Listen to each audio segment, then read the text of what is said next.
These charts also say adaptive and unadaptive. That's based on some work that was also done by some org psychologists, Cotter and Heskett, where they looked at corporate culture and performance. We correlated their findings also alongside the circumplex, and they did correlate out. And that if you were talking to them about an adaptive company, it would be a constructive company. And that's also how this data plays out. Culture B, unadaptive. Culture A, adaptive. This is how we scored on revenue, stock price, net income, return on equity, sales rate, and customer satisfaction. And then culture A, look at the difference. Who do you want to invest with? Culture A, right? Now, take a look at culture B's circumplex.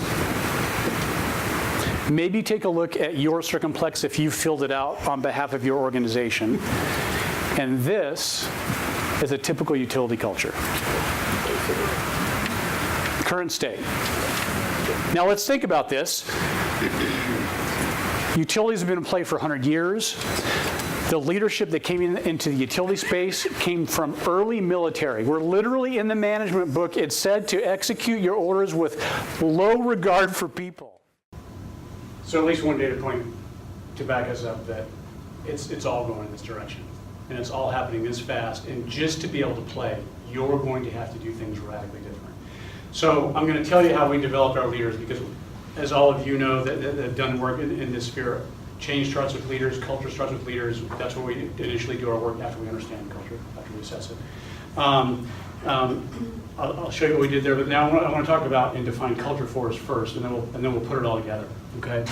So about culture, if you think back to the slide where I had the early part of the utilities, right, where we're still burning coal and gas and we're just lighting up some lights.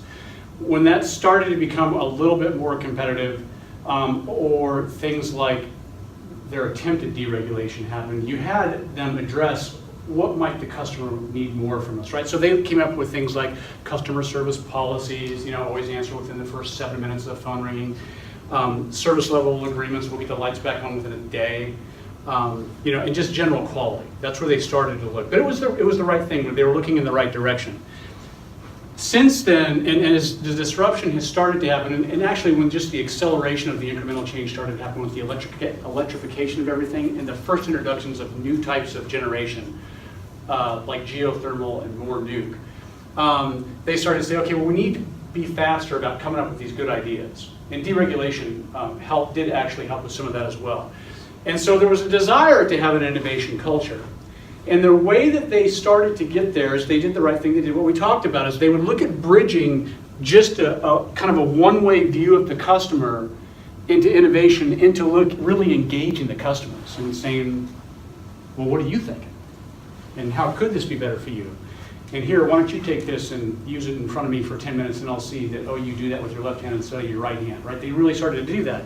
That's what design thinking is. They looked at market research. They started looking at bigger data, right? It's all the things that we know of that they started to do to get more into the hearts and minds of the customer to really meet them where they have a need at, right? And then I talked about the fact that they started saying, okay, well, this is really turning out great. They're giving us great feedback, that we didn't even know they wanted this stuff, and we got to go make it, so let's have a team go do it. And that's like a skunkworks team or an innovation team. Now that works for a lot of companies. Like I said, we've got the case study I'm going to take you through. They spun off one of their biggest innovations into a new company already, just because they knew it could move faster. That didn't stop them from wanting to keep it internally, though, as well. So the president of this organization asked us, I want to make innovation a norm in our organization. Can you guys go figure out how to do that? I said, oh, well, okay, I think we can. And so this is what we came up with. This is the case study I'll take you through and that I want to test with you all. We said, how can we take innovation from just the hands of a few in an organization and put it out there so that it's coming from everybody when there's the opportunity? And so we said, let's look at the core culture.